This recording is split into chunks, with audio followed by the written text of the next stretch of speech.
Good evening বন্ধুরা। আজ হলো 4 মে সোমবার। আজকের বরাক উপত্যকা তথা আসামের শ্রীভূমি শিলচর হাইলাকান্দির বুটের ফলাফলগুলি এক নজরে বিস্তারিত দেখুন। রামকৃষ্ণনগরে বিজেপির বিশাল জয়, 81,299 বুটের বিপুল ব্যবধানে রামকৃষ্ণনগর বিধানসভা আসন থেকে জয়ী হলেন বিজেপি প্রার্থী বিজয় মালাকার। এদিকে মাত্র 18 মাসে উত্তর করিমগঞ্জ সমষ্টি থেকে কাঠিগড়ায় গিয়ে 50,000 বুটে জয়ী হয়ে কারিশমা দেখালেন বিধায়ক কমলাক্ষ দেব পুরকাইস্ত। প্রত্যাশা থেকেও অনেক বেশি বুট পেয়ে জয়লাভ করলেন শিলচর বিধানসভা কেন্দ্রের বিজেপি প্রার্থী রাজদীপ রায়। এদিকে এজিপি প্রার্থী করিমউদ্দিন বড়বুইয়াকে প্রায় 27,000 বুটের ব্যবধানে হারিয়ে জয়লাভ করলেন সুনাইর কংগ্রেস প্রার্থী আমিনুল হক লস্কর। লক্ষ্মীপুর সমষ্টিতে বিপুল বুটে জয়লাভ করলেন বিজেপি প্রার্থী তথা মন্ত্রী কৌশিক রায়। তিনি বুট পেয়েছেন 1,25,302টি। জয়ের ব্যবধান 99,401 বুট। এদিকে উত্তর করিমগঞ্জের প্রার্থী জাকারিয়া আহমেদ পান্না 27,000 বুটের ব্যবধানে ঐতিহাসিক জয়লাভ করেছেন। হাইলাকান্দি সমষ্টিতে বিপুল বুটে জয়লাভ করলেন বিজেপি প্রার্থী মিলন দাস।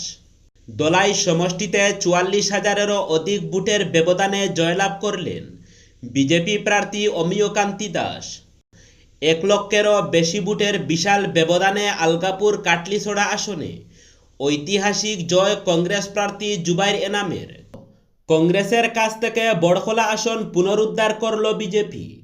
এই আসনে কংগ্রেস প্রার্থী ডক্টর অমিত কালুয়ারকে 36,613 বুটের ব্যবধানে হারিয়ে জয়ী হয়েছেন বিজেপি প্রার্থী তথা কিশোর নাথ।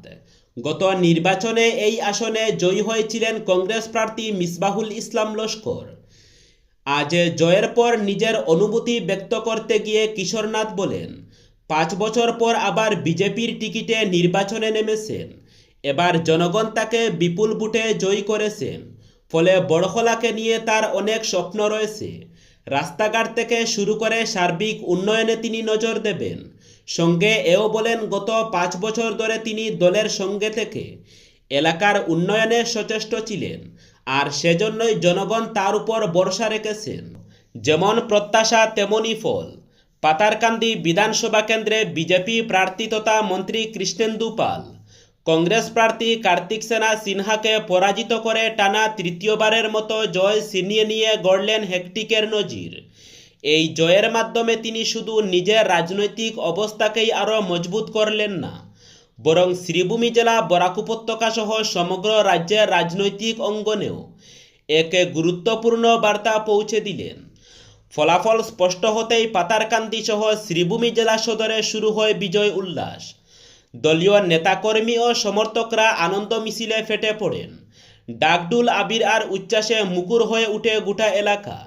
দীর্ঘদিনের প্রত্যাশিত এই জয়ে উচ্ছ্বাসে ভাসতে দেখা যায় সাধারণ সমর্থকদেরও। এদিকে এবারের নির্বাচনের চূড়ান্ত ফলাফলে পাতারকান্দি বিধানসভা কেন্দ্রে আরও একবার নিজের প্রভাব বিস্তার করলেন বিজেপি প্রার্থী তথা মন্ত্রী কৃষ্ণেন্দু পাল। তিনি মোটে 98,100 বুট পেয়ে তার নিকটতম প্রতিদ্বন্দ্বী কংগ্রেস প্রার্থী কার্তিক সেনা সিনহাকে 46,764 বুটের বিশাল ব্যবধানে পরাজিত করেন। ধর্মনগর উপনির্বাচনে বিজেপি প্রার্থী জহর চক্রবর্তী 11,088 বুটে জয়যুক্ত হয়েছেন। তিনি পরাজিত করেছেন কংগ্রেস প্রার্থীকে। দলীয় প্রার্থী জহর চক্রবর্তীর বিপুল জয়ের পর রাজ্যের মুখ্যমন্ত্রী ডক্টর মানিক সাহা ধর্মনগরবাসীর প্রতি আন্তরিক কৃতজ্ঞতা প্রকাশ করেছেন। অসম বিধানসভায় প্রথমবারের মতো নিজেদের উপস্থিতি জানালো তৃণমূল কংগ্রেস। রাজ্যের মন্দিয়া বিধানসভা আসন থেকে জয়লাভ করে দলের খাতা খুললেন প্রার্থী শেরমান আলী আহমদ। তিনি 17,000 অধিক বুটে জয়লাভ করেন। এই জয়ের মাধ্যমে অসমের রাজনীতিতে তৃণমূল কংগ্রেস একটি নতুন অধ্যায়ের সূচনা করল বলে মনে করছেন রাজনৈতিক বিশ্লেষকরা।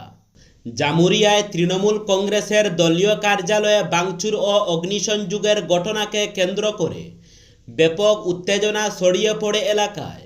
স্থানীয় সূত্রে জানা গেছে, হঠাৎই একদল দুষ্কৃতী দলীয় অফিসে হামলা চালায়। এরপর কার্যালয়ে ভাঙচুর করা হয় এবং পরে আগুন ধরিয়ে দেওয়া হয় বলে অভিযোগ। ঘটনার পর থেকেই এলাকায় চরম উত্তেজনা বিরাজ করছে। রাজনৈতিক সংঘর্ষের জেরে এই ঘটনা ঘটছে বলে অভিযোগ উঠেছে। পরিস্থিতি নিয়ন্ত্রণে রাখতে এলাকায় মোতায়েন করা হয়েছে পুলিশ বাহিনী।